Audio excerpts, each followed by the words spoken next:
Sebelum kita mendengar firman Tuhan, kita akan berdoa. Segala hormat, besaran, kemuliaan, keagungan kami persembahkan ke depan Allah Bapa dalam surga dengan menyebut dalam nama Tuhan Yesus Kristus, Anak Allah yang tunggal. Kami bersyukur kepada Tuhan kalau kami kembali mendapat kesempatan untuk menerima firman Tuhan. Kami mohon kuasa Roh Kudus menyertai baik bagi hamba-Mu yang akan menyampaikan. Kiranya Tuhan karunia dengan roh hikmat dan kuasa, dan juga menyertai semua yang mendengar, membukakan hati, pikiran, konsentrasi segenap hidup ini, supaya dipersiapkan untuk menyambut firman Tuhan, sehingga firman-Mu menjadi berkat, menjadi kekuatan, mendatangkan pertolongan, bahkan mengerjakan keubahan-keubahan, mengerjakan pemulihan-pemulihan bagi kehidupan kami. Dalam nama Tuhan Yesus Kristus kami sudah beralaskan doa kami ini. Amin. Puji Tuhan, salam sejahtera dalam nama Tuhan Yesus Kristus. Salam persekutuan Philadelphia. Segala hormat, besaran, kemuliaan selayaknya kita persembahkan ke depan Allah Bapa dengan menyebut dalam nama putranya yang tunggal, Tuhan Yesus Kristus, karena memang Dialah Allah yang patut dipuji, disembah, ditinggikan, diagungkan. Kita akan menerima firman Tuhan yang akan diambil dari kitab Mazmur, pasalnya yang ke-136, ayatnya yang kedua. Saya akan bacakan firman Tuhan. Bersyukurlah kepada Allah segala Allah, bahwasanya untuk selama-lamanya kasih setianya. Memang selayaknya kehidupan kita umat penebusan Tuhan harus bersyukur kepada Tuhan senantiasa. Dan di sini Allah yang kepadanya kita ini patut bersyukur, yaitu Allah di atas segala Allah. Ya, bersyukurlah kepada Allah segala Allah. Kalau di sini dikatakan Allah segala Allah, di samping ada Allah kita, Allah yang esa, ada Allah yang lain. Seperti yang ditulis dalam surat 1 Korintus pasal 8, ya di sana dikatakan memang banyak Allah yang demikian, tetapi pada kita hanya ada satu Allah. Allah kita itu Allah yang sah. Walaupun dalam kekristenan dikenal ada Allah Tritunggal, tiga tetapi tetap satu, di mana Tuhan Yesus sendiri mengatakan aku dan Bapa adalah satu, karena memang Allah Tritunggal itu satu, tidak bisa dipisahkan walaupun dapat dibedakan. Manu Allah Bapa, itulah Allah yang daripadanya segala sesuatu berasal, dan Dialah yang memelihara ciptaannya itu. Tuhan Yesus Sang Anak adalah Firman. Ya, Firman itu kalau saya mendapatkan penjelasan, itulah Logos, itulah pikiran daripada Allah, di mana antara Allah dengan pikirannya itu tidak bisa dipisahkan. Seperti kita dengan pemikiran kita juga tidak bisa dipisahkan. Walaupun mungkin buah-buah pemikiran kita itu bisa kita bagikan kepada siapa saja. Tetapi itu bukan berarti terkeluar dari kehidupan kita.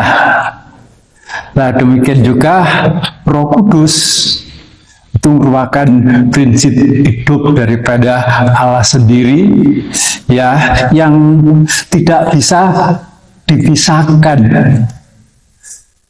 Sebab kalau sampai Allah itu dipisahkan dari Roh, di mana Roh Kudus itu adalah prinsip hidup daripada Allah, kan berarti pada Allah ada kematian. Sedangkan Allah kita itu Allah yang hidup untuk selama-lamanya. Sebelum segala sesuatu ada, dia itu sudah ada, firman-Nya sudah ada, prinsip hidup yang ada padanya itu juga sudah ada.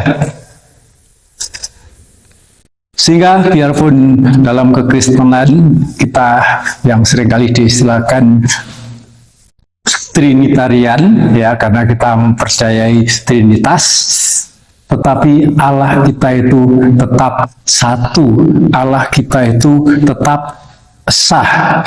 Dan Allah yang satu ini adalah Allah yang dipercayai oleh segala bangsa. Segala bangsa manapun yang percaya di dalam Tuhan Yesus Kristus mempercayai Allah yang sama, mempercayai Allah yang satu itu. Dan kalau di sini dikatakan bahwa Allah yang kepadanya kita ini harus bersyukur, ya, adalah Allah segala Allah. Nah, kalau dikatakan Allah segala Allah, berarti banyak Allah-Allah yang lain. Walaupun pada dasarnya sebetulnya Allah-Allah yang lain itu bukan Allah, tetapi oleh yang mempercayai, mereka itu tetap diakui, disembah sebagai Allah. Baik Allah itu berupa dewa-dewa yang dibuat oleh tangan manusia, ya bahkan dibuat oleh tangan mereka sendiri, tetapi karena dianggap sebagai Allah, yaitu tetap disembah sebagai Allah mereka. Sedangkan Allah kita itu Allah yang esa, itu tidak dibuat oleh siapapun, tidak diciptakan. Walaupun ada yang menuduh keimanan dalam kekristenan, ya, yang mengatakan bahwa firman itu adalah ciptaan. Nah, kalau firman itu adalah ciptaan, maka Tuhan Yesus yang adalah firman berarti juga ciptaan. Nah, kalau sampai firman itu merupakan ciptaan, berarti kan ada waktu, dibatasi dengan adanya waktu. Sebelum firman diciptakan, berarti pada Allah tidak ada firman. Nah, kalau sampai pada Allah tidak ada firman, kan berarti ada kalanya, ada masanya, ada waktunya, bahwa Allah itu Allah yang bisu, dan itu tidak mungkin. Karena sebagaimana Allah itu kekal, maka firman-Nya juga kekal. Firman-Nya tetap ada bersama-sama dengan Dia. Tetapi kalau Allah-Allah yang lain itu, walaupun itu dibuat oleh tangan manusia, maka manusia itu sendiri yang membuatnya juga menyembah Dia. Karena itu yang dianggap sebagai Allah. Dan kelihatannya Allah-Allah yang lain ini juga sangat besar kuasanya, pengaruhnya, mempengaruhi hati manusia. Tidak terkecuali umat Israel seringkali juga jatuh dalam penyembahan kepada Allah-Allah yang lain. Sementara mereka dalam perjalanan dari Mesir menuju Kanaan, mereka jatuh dalam penyembahan anak lembu emas yang dibuat dari perhiasan emas yang ada pada mereka. Kemudian Harun yang dipercaya oleh Musa, sementara Musa menerima panggilan Tuhan naik ke gunung karena mendapat desakan dari umat Israel untuk dibuatkan Allah yang lain yang berupa anak lembu emas. Dan setelah patung anak lembu emas itu berhasil dibuat, berhasil dibangun, Harun mengatakan, inilah Allahmu yang mengantar kamu keluar dari Mesir. Dan itu menyebabkan orang Israel ditimpa oleh murka Allah. Karena memang penyembahan kepada Allah-Allah lain, penyembahan kepada berhala, itu membangkitkan cemburu Allah. Allah kita itu Allah yang cemburu. Karena Allah itu sangat mengasihi kehidupan kita. Allah itu menginginkan kehidupan kita itu mencurahkan kasih-Nya hanya kepada Dia. Sehingga kalau kehidupan itu menyembah Allah lain, itu bisa membangkitkan cemburu Allah, bisa membangkitkan murka Allah. Kalau di dunia ini saja ada suami yang cemburu karena melihat istrinya ada hubungan dengan orang lain, itu juga bisa melakukan suatu tindakan yang membahayakan. Karena memang adanya hubungan kasih itu bisa juga membangkitkan cemburu kalau kasihnya itu tidak dipusatkan hanya kepada yang mengasihinya. Ya, demikian juga kalau umat Tuhan itu menyembah berhala, berarti mengasihi berhala, berarti kasihnya itu dibagi. Di samping mengasihi Allah, juga mengasihi berhala. Padahal Tuhan menghendaki supaya kita ini mengasihi Tuhan dengan sebulat hati. Kasihnya tidak dibagi-bagi dengan mengasihi berhala. Ya, tetapi karena pengaruh penyembahan berhala itu atau Allah-Allah lain itu memang kuat, sehingga seringkali umat Tuhan yang sudah ada pengalaman karena menyembah berhala patung anak lembu emas mendapat murka Allah, mereka juga tidak jerah. Kalau kita lihat dalam kitab Hakim-Hakim, di sana berkali-kali mereka itu jatuh dalam penyembahan berhala, penyembahan Allah-Allah lain. Dan sebagai akibat, Tuhan mengizinkan mereka dikalahkan oleh musuh-musuh mereka. Tuhan hajar mereka. Dengan Tuhan serahkan mereka kepada musuh-musuh mereka. Karena memang Allah kita, Allah yang esa itu Allah yang kasih ya. Dan seringkali kasihnya itu bukan saja dinyatakan dengan bagikan kita ini dibelai-belai begitu ya. Tapi firman Tuhan mengatakan barang siapa yang dikasih, ditegur dan diajar.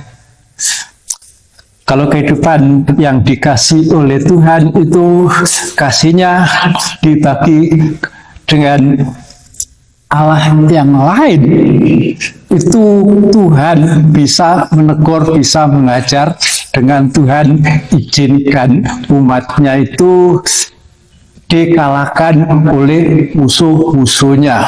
Itu berlaku terus, berjalan terus. Walaupun sudah ada pengalaman, rupanya tidak cepat menyadarkan mereka, tidak menjadi pelajaran bagi mereka. Raja Israel yang sangat terkenal itulah Raja Salomo. Nyatanya pada masa tuanya juga jatuh dalam penyembahan berhala. Karena Salomo ini memiliki banyak istri dan dari antara istrinya itu banyak keturunan raja dan istri-istrinya itu bangsa lain yang menyembah berhala. Sehingga istri-istrinya itu menarik hati Salomo itu untuk menyembah berhala. Dan itu juga mendatangkan murka Tuhan, murka Allah. Di samping pada waktu Salomo masih hidup, Tuhan izinkan musuh-musuhnya mengganggu, musuh-musuhnya memerangi. Tapi yang lebih parah lagi, akibat kejatuhan Salomo dalam penyembahan berhala ini, maka Tuhan izinkan kerajaan Israel itu pecah. Yang 10 suku menjadi kerajaan utara, ya, yang dikenal itulah kerajaan Israel. Sedangkan yang 1 suku itulah suku Yehuda menjadi kerajaan selatan, itulah kerajaan Yehuda. Walaupun terjadinya perpecahan ini tidak pada waktu Salomo memerintah, terjadinya perpecahan ini pada waktu anak Salomo yang memerintah, itulah Rehabeam. Ya, dari situ kita melihat bahwa Allah-Allah lain itu memang ada kekuatan yang bisa menjadi daya tarik umat Tuhan itu bisa terseret, bisa jatuh ke dalamnya. Tetapi nyatanya penyembahan kepada Allah-Allah lain itu tidak mendatangkan keuntungan. Walaupun mungkin untuk kehidupan umat Tuhan itu bisa tertarik pada penyembahan Allah-Allah lain, mungkin sebagai umpan ya, Allah-Allah lain melalui iblis itu mungkin menawarkan hal-hal yang nampaknya menguntungkan, hal-hal yang nampaknya menyenangkan. Mungkin bisa juga berupa hal-hal yang bisa mendatangkan keuntungan secara finansial, bisa mendatangkan keberhasilan dalam pekerjaan. Nah, untuk ini saya sedikit bersaksi, memang pernah bertemu dengan orang yang sebenarnya sudah Kristen, tapi rupanya keimanannya belum begitu kuat. Tidak tahu dia sendiri hanya mengamati, hanya melihat, atau juga melakukan. Dia mengatakan begini, kalau kita ini minta kepada dukun, kok kelihatannya cosplen, kok kelihatannya permintaan kita itu cepat terjawab. Lain kalau kita ini berdoa kepada Tuhan. Kok sudah sekian lama berdoa, sepertinya belum mendapat. Nah ini, dari situ saya mengambil pelajaran, memang Allah lain itu sepertinya juga ada kuasa yang mendatangkan pertolongan, mendatangkan keberhasilan. Tapi itu seringkali hanya merupakan umpan. Dan kalau kehidupan itu sudah terjerumus dalam penyembahan berhala ini, maka bukan keberuntungan yang akan diperoleh, ya bahkan kerugian. Kita akan memperhatikan satu ayat ya dalam Yeremia 3 ayatnya yang ke-24. Dalam kitab Nabi Yeremia 3 ayat 24. Tetapi berhala yang memalukan itu menelan segala hasil jerih lelah nenek moyang kita dari masa muda kita. Kambing domba mereka dan lembu-lembu mereka, anak-anak lelaki dan anak-anak perempuan mereka. Nah, di sini dikatakan bahwa berhala yang memalukan itu menelan hasil jerih lelah nenek moyang kita. Ini kan sangat disayangkan. Sebab kau tidak mau kalau kehidupan itu ingin mendapatkan hasil, harus berjerih lelah, harus berusaha. Sebagai kehidupan yang percaya kepada Tuhan, kan kita ini tetap harus berusaha untuk mendapatkan hasil.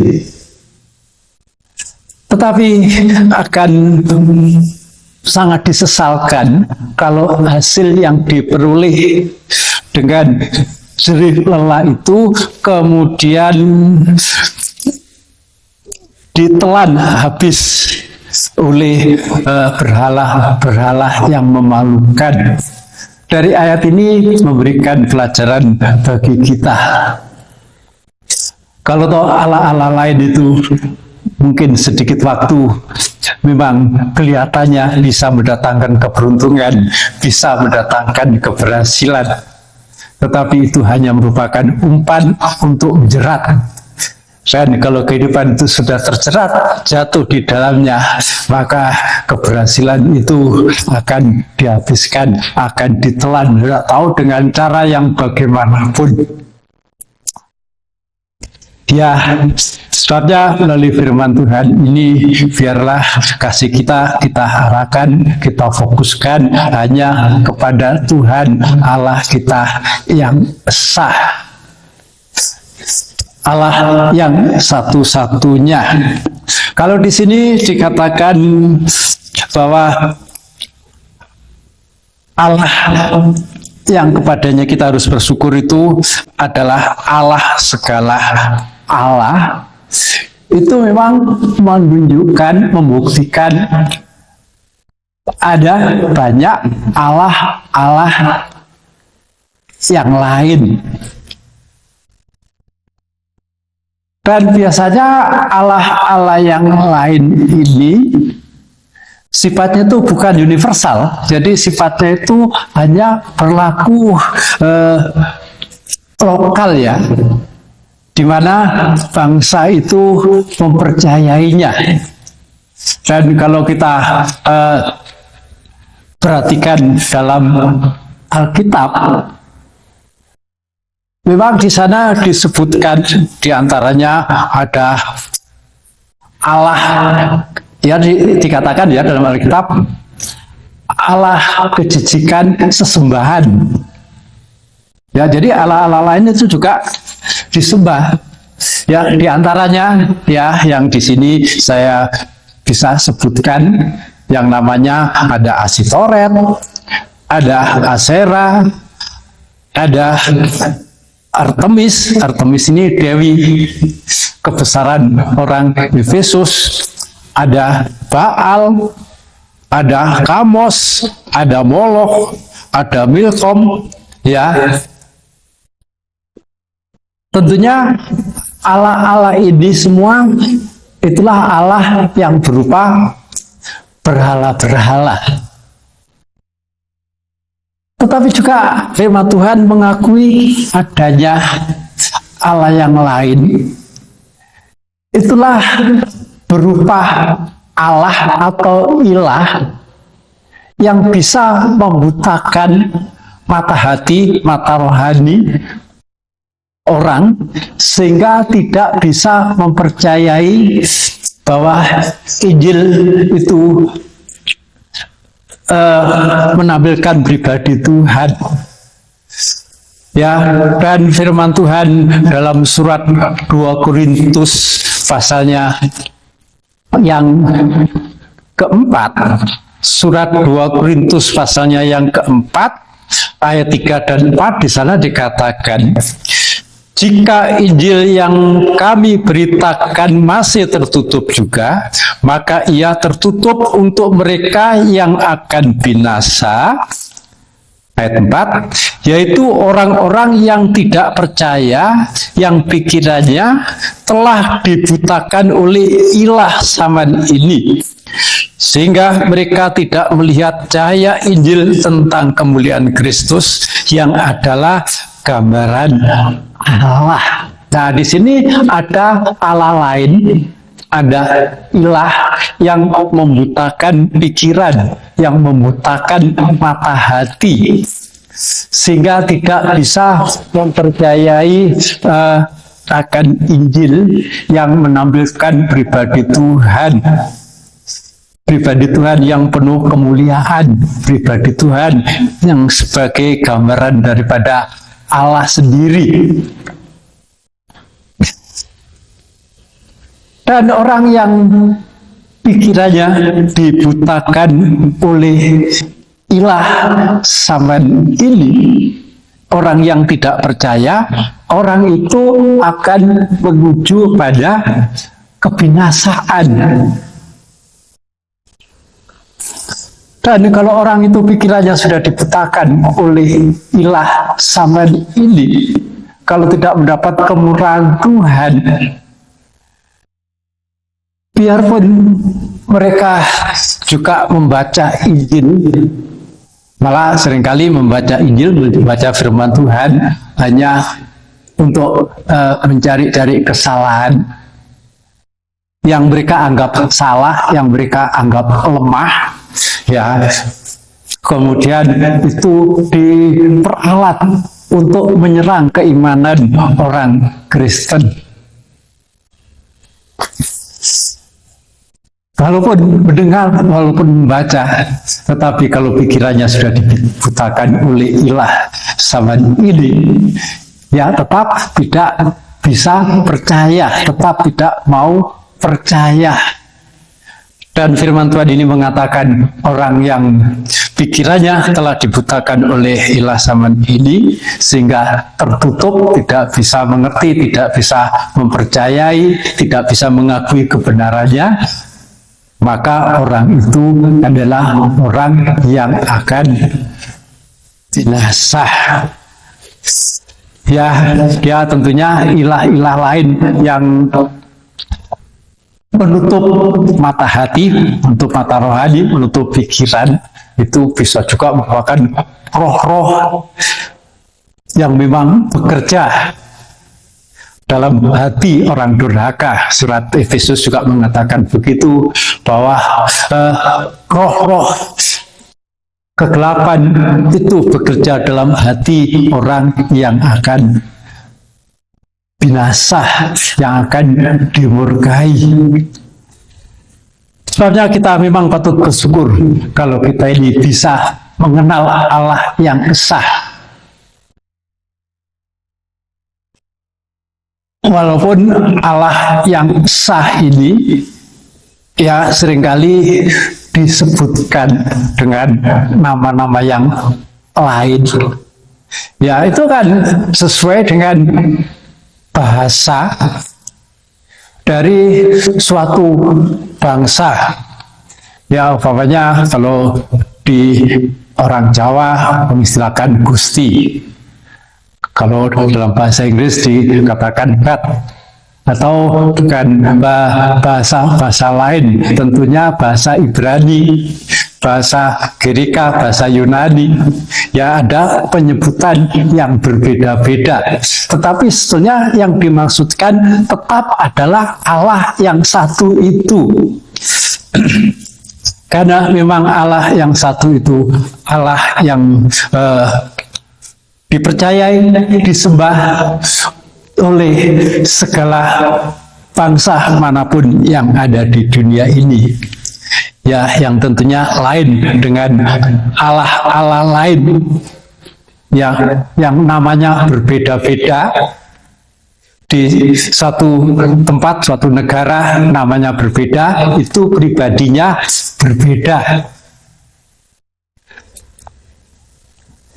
Ya, dan Allah-Allah lain ini, terutama yang berupa berhala-berhala,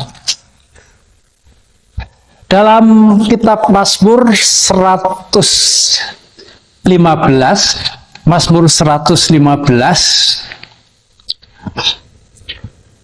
pada ayatnya yang keempat sampai ayatnya yang keenam, di sana dikatakan berhala-berhala mereka adalah perak dan emas. Ya, ini diantaranya disebutkan perak dan emas, bisa juga dari kayu, dari batu, dan benda-benda lain, buatan tangan manusia. Biarpun yang membuat itu bukan bangsa itu sendiri atau bangsa yang lain, tetap buatan tangan manusia yang kemudian juga disembah oleh bangsa lain.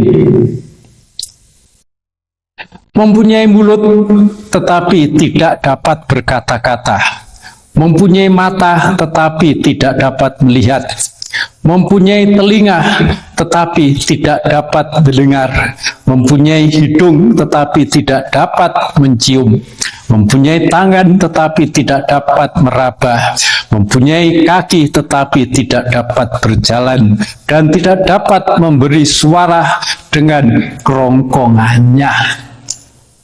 Inilah Allah-Allah lain ya yang berupa berhala-berhala itu. Kalau saya sebutkan secara sekilas, saya mulai dari bagian kepala ya. Mempunyai mata tidak bisa melihat, mempunyai telinga tidak bisa mendengar, mempunyai mulut tidak bisa berkata-kata, mempunyai hidung tidak bisa bernafas, mempunyai tangan tidak bisa meraba, mempunyai kaki tidak bisa bergerak. Bahkan pada ayat 7 kalau diteruskan di sana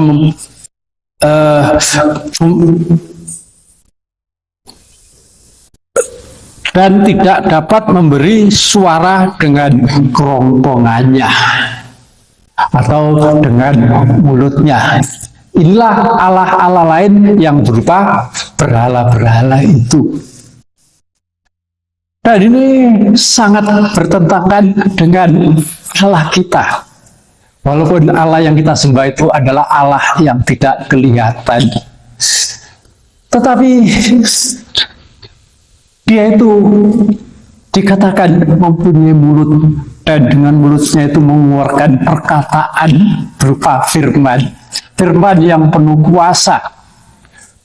Dan kuasa dalam firman itu bisa kuasa yang menyelamatkan bagi orang yang percaya. Itu kata firman Tuhan dalam surat Roma pasal pertama. Kuasa firman yang keluar dari mulut Tuhan itu ada kuasa menyembuhkan bagi yang sakit, Dalam kitab Mazmur 107 di sana dikatakan, firman-Nya disampaikan, disembuhkannya yang sakit. Firman yang keluar dari mulut Tuhan itu ada kuasa untuk mengusirkan roh-roh jahat. Kuasa firman yang keluar dari mulut Tuhan itu juga ada kuasa mengadakan dari yang tidak ada menjadi ada.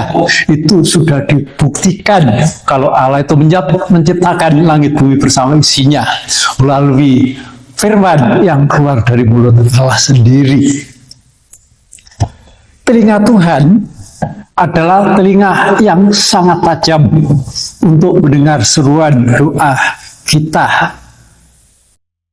Dan ini kalau dirangkaikan dengan tangan, firman Tuhan dalam kitab Nabi Yesaya mengatakan, sesungguhnya tangan Tuhan itu tidak kurang panjang untuk menyelamatkan kita, untuk menolong kita. Dan telinga Tuhan itu tidak kurang tajam untuk mendengar seruan doa kita. Karena begitu tajamnya telinga Tuhan mendengar seruan doa, biarpun doa itu kita bisikkan dalam ruangan yang tertutup, ya bahkan itu masih berupa suara hati kita, Tuhan itu bisa mendengarnya. Yaitu telinga Tuhan dan mulut Tuhan, hidung Tuhan yang mengeluarkan napas dan mengembusi kita dengan napas hidupnya, sehingga kita ini menjadi makhluk yang hidup. Bahkan napas Tuhan itu sungguh luar biasa. Dalam surat 2 Tesalonika pasal 2 di sana dikatakan bahwa si pendurhaka itu nanti akan dibunuh dan akan dimusnahkan oleh napas daripada Tuhan. Ya, itu yang ada di bagian kepala yang disebutkan. Kemudian tangan Tuhan adalah tangan yang tidak kurang panjang untuk menolong kita, tetapi tangan Tuhan, tangan kanannya, tangan yang kuat, tangan yang berkemenangan menuntun kehidupan kita untuk kita ini dituntun pada jalan kemenangan. Ya, itu kata firman Tuhan dalam kitab Nabi Yesaya pasalnya yang ke-41. Dan tangan Tuhan itu adalah tangan yang membentuk kita, karena kehidupan kita ini yang sudah jatuh dalam dosa bagaikan bejana di tangan sang penjunan, tapi sudah rusak. Tetapi tangan Tuhan itu berkuasa membentuk kita kembali. Kehidupan kita yang semula sudah dicipta menurut gambar dan rupa Allah, tetapi rusak karena dosa. Begitu besar kasihnya Allah kepada manusia itu, yang sudah dibentuk semula menurut gambar dan rupa Allah, dibentuk kembali. Ya, menurut kekuatan kuasanya yang bekerja, yang mengalahkan segala sesuatu untuk kita menjadi serupa dengan gambarnya. Dan pada Tuhan ada yang dikatakan ada kaki, dan Tuhan dengan kakinya itu berada di mana saja dan kapan saja. Karena Tuhan yang kita sembah itu adalah roh, dan Tuhan yang kita sembah itu tidak bisa dibatasi oleh ruang dan waktu. Bahwa Tuhan yang kita sembah itu di waktu yang sama bisa berada di suatu tempat, tapi dalam waktu yang sama bisa juga berada di tempat-tempat yang lain. Dan melalui pemberitaan firman Tuhan ini, kita harus juga mempercayai bahwa Allah yang dikatakan ada kaki, yang bisa berada di mana saja dalam segala waktu. Kita harus meyakini bahwa Tuhan itu juga ada bersama dengan kita. Ya, dan Tuhan yang kita sembah itu adalah Tuhan pendengar dan penjawab doa kita. Puji Tuhan, kiranya Tuhan memberkati kita sekalian. Kita akan bersyukur kepada Tuhan di dalam doa. Segala hormat, syukur, kebesaran, kemuliaan kami persembahkan ke hadapan hadirat-Mu ya Allah Bapa kami dalam surga, dengan menyebut dalam nama Putra-Mu yang tunggal, itulah Tuhan Yesus Kristus. Engkau Allah kami yang kami yakini juga ada bersama dengan kami, karena Engkau Tuhan yang tidak dapat dibatasi oleh waktu dan ruang. Engkau selalu ada kapan saja dan dimanapun, dan kami meyakini saat ini Engkau juga ada bersama dengan kami, sehingga kalau kami saat ini ada yang memerlukan Engkau sesuai dengan keperluan kami, maka Engkau Tuhan yang menjawab kami dengan firman-Mu, dan dalam firman-Mu ada kuasa yang memberikan pertolongan sesuai dengan keperluan kami. Terima kasih kami persembahkan doa syukur terima kasih serta permohonan ini ke hadapan Allah Bapa dalam surga. Kami alaskan hanya dengan menyebut di dalam nama Tuhan Yesus Kristus, Kepala Jemaat Mempelai Pria Surga yang mengasihi kami. Amin.